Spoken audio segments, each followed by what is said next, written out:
Hello friends, welcome to my YouTube channel large animal vet. आज हम बात करेंगे एक ऐसे पैरासाइट के बारे में जो कि कैटल में हमें देखने को मिलता है। तो उस पैरासाइट का नाम है स्टिफेनोफाइलेरिया स्टाइलेसी। तो स्टिफेनोफाइलेरिया स्टाइलेसी जो वर्म है वो एक पैरासिटिक राउंड वर्म है और ख़ास करके वो कैटल में और अदर बोवाइंस में पाया जाता है और ओकेजनली हमें वो गोट्स में यानी कि बकरियों में भी देखने को मिलता है। तो ये जो वर्म है वो उसका जो अफेक्शन होता है तो ज़्यादातर हमें फील्ड कंडीशन में नहीं देखने को मिलता है, लेकिन मुझे एक केस गाय में ऐसा देखने को मिला जो कि स्टिफेनोफाइलेरिया से अफेक्टेड था, इन्फेक्टेड था। तो उस गाय की जो केस मैंने किया तो उसको मैं आज आपके सामने दिखाने वाला हूँ। लेकिन उससे पहले अगर आप मेरे चैनल से नए जुड़े हैं या अभी तक आपने मेरा चैनल सब्सक्राइब नहीं किया है तो प्लीज़ मेरे चैनल को लाइक, शेयर और सब्सक्राइब करें। साथ में बेल वाला आइकन दबाकर ऑल वाला ऑप्शन भी चुनें ताकि भविष्य में आने वाली हर वीडियो के नोटिफिकेशन आपको समय समय पर मिलती रहे।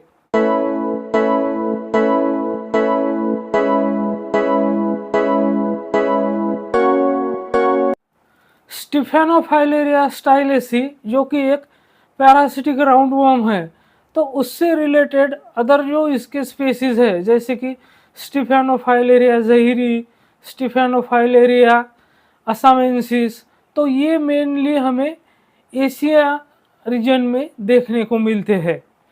इस पैरासाइट का इंसिडेंस मेनली हमें सीजनली देखने को मिलता है, जबकि बहुत ज़्यादा मक्खियाँ होती है, खास करके जैसे कि जो हॉर्न फ्लाइज होती है, जो काटने वाली मक्खियाँ होती है।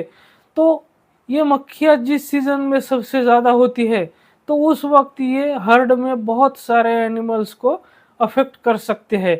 लेकिन ये जो पैरासाइट है ये जैसे कि dog, cat, horse, pig, sheep, तो इनको ये पैरासाइट अफेक्ट नहीं करता है। स्टिफेनोफाइलेरिया स्टाइलेसी का जो अडल्ट वर्म होता है उसकी जो प्रेडिलेक्शन साइट होती है वो पशु के स्किन के नीचे होती है, यानी कि अंडर द स्किन होती है। एडल्ट स्टिफेनोफाइलेरिया स्टाइलेसी जो वर्म होते हैं, पैरासाइट होते हैं, तो वो स्लेंडर होते हैं और 8 मिलीमीटर तक लंबे हो सकते हैं, जबकि जो उनकी फीमेल होती है, एडल्ट फीमेल होती है, तो वो मेल से लंबी हो सकती है। तो जैसे कि बाकी राउंड वर्म्स में होता है तो इस पैरासाइट में भी उसकी जो बॉडी है वो क्यूटिकल से कवर होती है, जो कि फ्लेक्सिबल होता है लेकिन बहुत ज़्यादा टफ होता है। इस पैरासाइट की यानी कि इस वर्म्स की जो डाइजेस्टिव सिस्टम होती है वो ट्यूबुलर डाइजेस्टिव सिस्टम होती है और 2 ओपनिंग्स होती है। इस वर्म्स की नर्वस सिस्टम भी होती है लेकिन उसको एक्सक्रीटरी ऑर्गन्स नहीं होते हैं और ना ही उसकी सर्कुलेटरी सिस्टम होती है।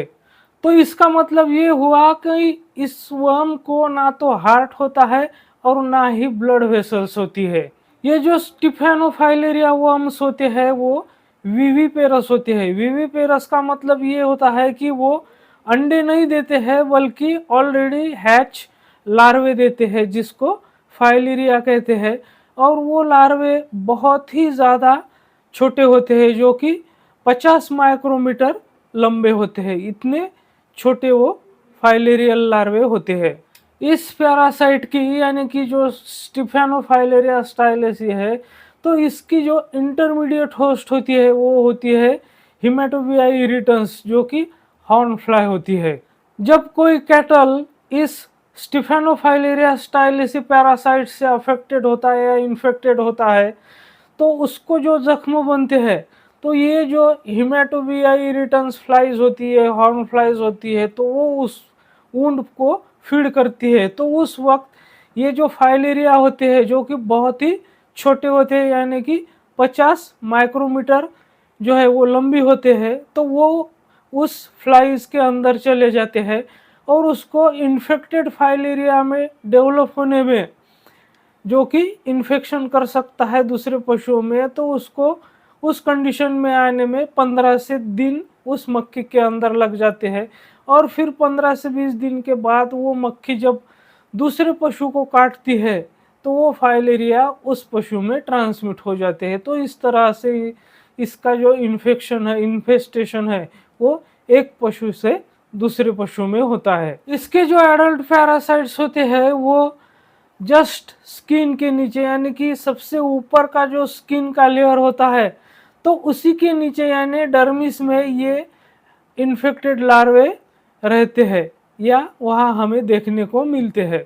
तो ये जो पैरासाइट्स है ये खास करके हमें वेंट्रल मिड लाइन जो होती है यानी कि पशु के शरीर का निचला हिस्सा जो होता है तो निचले हिस्से की जो मिड लाइन होती है यानी कि जैसे कि नेवल से लेकर जो ब्रिस्केट रीजन होता है तो उसके बीच की जो लाइन होती है तो वहाँ पर ये खास करके लार्वे हमें देखने को मिलते हैं यानी कि वहीं पर ये ज़्यादातर रहते हैं। तो ये हो गई इस पैरासाइट के बारे में जानकारी। तो अब हम देखते हैं एक्चुअल केस। तो जैसा कि आप ये स्क्रीन पर गाय देख रहे हैं तो यही गाय है जो कि स्टिफेनोफाइलेरिया से अफेक्टेड गाय है। तो जो इस गाय का ओनर है तो उस ओनर ने इसको कपड़े से ढक के रखा है क्योंकि इसके शरीर पर जो है वो जगह जगह से बारीक बारीक पिन पॉइंट जैसे हिमोरेजेस होते हैं। तो उस तरह के हिमोरेजेस जैसे कि आप क्लियरली इसके पैरों पर देख रहे हैं तो ऐसे हो रहे हैं। तो इसकी वजह से इसको जो मक्खियाँ है या जो अदर एक्सटर्नल पैरासाइट्स है तो वो इस गाय को बहुत ज़्यादा परेशान करते हैं। तो इसीलिए ओनर ने इसको ढक के रखा है। तो अब हम ओनर को बोलेंगे ये जो कपड़ा उन्होंने ढक के रखा है उसको निकालने के लिए। तो पूरी तरह से हम इस गाय को अच्छे से देख पाएंगे। तो ये आप देख सकते हैं इसके पैरों पर भी पिन पॉइंट हिमोरेजेस है। आप क्लियरली आगे के पैरों पे, पीछे के पैरों पे, और जैसा कि मैंने कहा था जो वेंट्रल मिड लाइन होती है तो खास करके वेंट्रल मिड लाइन को ये ज़्यादा अफेक्ट करता है। तो इसकी जो ड्यूलैप रीजन है, ब्रिस्केट रीजन है, तो वहाँ पर आपको अभी मैं दिखाऊंगा कि कितना वहाँ ज़्यादा इन्फेक्शन हो चुका है यानी कि पैरासाइट जो है वो वेंट्रल मिड लाइन को ही ज़्यादा अफेक्ट करता है। यहाँ तक कि फ्लैंक रीजन जो पैर होते हैं तो आप ये देख सकते हैं इसके जो ड्यूलैप है, जो ब्रिस्केट रीजन है, तो वहाँ पर, और ये पैरों पर भी आप देख सकते हैं।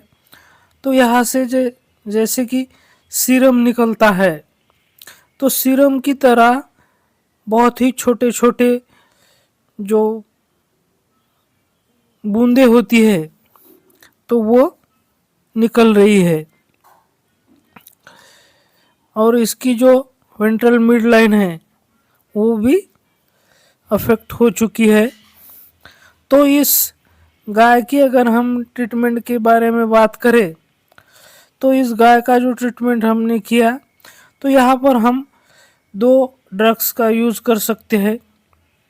एक तो यहाँ पर हम लेवेमिसोल इंजेक्शन का भी यूज़ कर सकते हैं और दूसरा जो है तो आइवरमेक्टिन इंजेक्शन का भी हम यहाँ पर उपयोग कर सकते हैं। तो हमने सबसे पहले इस गाय को लेवेमिसोल इंजेक्शन जो है तो लेवेमिसोल इंजेक्शन सबकट लगाया था जो कि 30 किलो बॉडी वेट के लिए 1 ml इस हिसाब से हमने इसको लेवेमिसोल इंजेक्शन लगाया था। और उसके बाद में 1 हफ्ते बाद हमने इसको आइवरमेक्टिन लगाया। तो आइवरमेक्टिन जो है तो हमने वो लगभग 3 डोज दिए जो हर 1 वीक को लगाया गया। मतलब पहला डोज जब दिया, ये देख सकते हैं आप इसको, वेंट्रल मिड लाइन जो है तो वो कितनी बुरी तरह से वहाँ पर अफेक्टेड हुई है। तो हर एक वीक को एक इंजेक्शन ऐसे आइवरमेक्टिन के हमने इसे 3 डोज लगाए। तो अब उसके बाद आप इस गाय को देख सकते हैं कि अभी इसके स्किन पर आपको कहीं पर भी कोई भी प्रॉब्लम नहीं दिखाई देगा और गाय भी बिल्कुल हेल्दी, आपको इसकी जो स्किन है बिल्कुल सॉफ्ट बन चुकी है, कहीं पर भी कुछ भी इसमें प्रॉब्लम नहीं है। जो वेंट्रल मिड लाइन इसकी अफेक्टेड थी वो भी पूरी तरह से क्लियर हो चुकी है और इसके पैरों पर या फ्लैंक रीजन पर या आर्डर पर जो भी इन्फेक्शन था तो वो पूरी तरह से क्लियर हो चुका है। तो आप इस वीडियो में उसको क्लियरली ऑब्जर्व कर सकते हैं, देख सकते हैं। इस गाय में अभी कोई भी प्रॉब्लम नहीं है। तो इस तरह से अगर हम ट्रीटमेंट अप्रोच लेते हैं तो एनिमल जल्दी रिकवर हो जाता है। तो जो ट्रीटमेंट मैंने आपको बताया उसके अलावा हमने इसमें क्लोरफेनेरामाइन मैलिएट जो इंजेक्शन है उसका भी 10 ml हर एक हफ्ते में एक बार इंट्रामस्कुलर यूज़ किया है। और इसके अलावा जो non steroid anti inflammatory drugs होते हैं तो 3 दिन इसका भी इस्तेमाल किया है। तो मेरे साथ बने रहने के लिए आपका बहुत बहुत धन्यवाद।